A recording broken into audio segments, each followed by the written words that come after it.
Hi, it's me again with Corel. Just a trick. Part two of this. Thankfully, I saved my triangle and I can put it right back where it was. Now it's a little bit bigger than we maybe need it, but it's going to be good because I'm going to fill that in with black. And basically the whole thing is black. That looks pretty cool within itself, but since it's selected, I thought this would make a really good pattern. So we're going to do what we did earlier in section one or part one.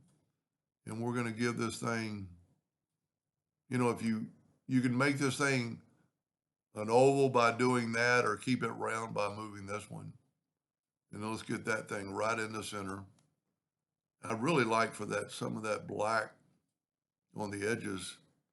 I guess we're going to have to go all the way to the tip. That looks pretty good. Now, the reason I want to keep that hairline is there's a good reason. Control G to group it. Control D to duplicate it. Mirror it. And then have it snap to this corner. And that hairline, we can get rid of it later. Now, we could do this by math, but Control G, Control D, and just take this and move this over here. And then since we hit it the first time, now we can Control D a lot. Let's go ahead and group this together. And this one, we can definitely use math. We'll make it something very normal size. Let's just make it 4 inches. And now we're going to set our nudge factor on 4. Let me zoom in here. And you could alternate these. We could flip it the other way. That looks pretty cool. And then you could hit the plus key and go twice, and then Control D, Control D. Now, the red line doesn't really affect it. It just makes it look kind of weird. So there's 2 things we can do. We can select it all and go up to Object and ungroup all. And there are a lot of lines in here, so we're going to see what it looks like if we do black, which didn't go to work because there's so many. Well, it looks pretty cool, but that wasn't the look I was wanting. I want just the red lines to be black. So what I'm going to do is I'm going to try to select. Well, I'm going to maybe break it apart. I'm going to try to select just a red line. Might be a little more difficult than I think. See, I've got a fountain fill. Well, yeah, because that didn't go to work. Tell you what we're going to do. Let's nudge that out of the way. Let's do this. Let's make another copy and take this copy and take away the fountain fill. Well, I did the opposite. I need to take away the fountain fill. Now I can move this one back. Now I've got just a red line. So I can go to Edit, Find and Replace, Find from Selection, Find All. It's going to take a second because there's a lot of red line.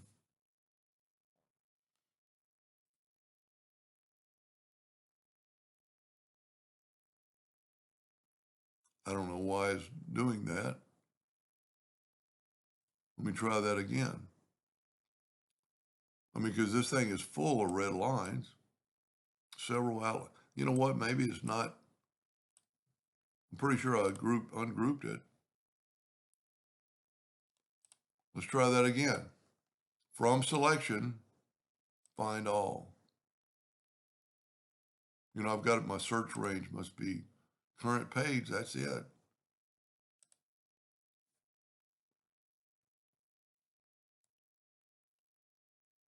Well, I've never had that problem before. Let me try that another time. It's funny that I really want that one. Put that one back. I don't know if it has something to do with that is a fountain fill. So I'm going to make another copy. And then on this one, I'm going to take away the fountain fill. And on this one, I'm going to just put back. Maybe it didn't like that one. I don't know. Current page from selection. Find all.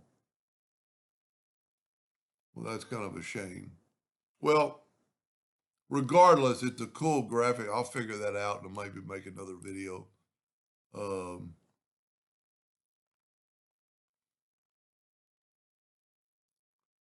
I don't know why it would not find that. But anyway, let's make all the lines white to see what it looks like. Pretty cool looking. I think it'd be better if they were all black. I don't like the black inside the triangle. I was just trying to get the black on the outside or make them be gone. But regardless, that's a pretty cool graphic. Anyway, hope that gave you an idea or two, and thank you for watching.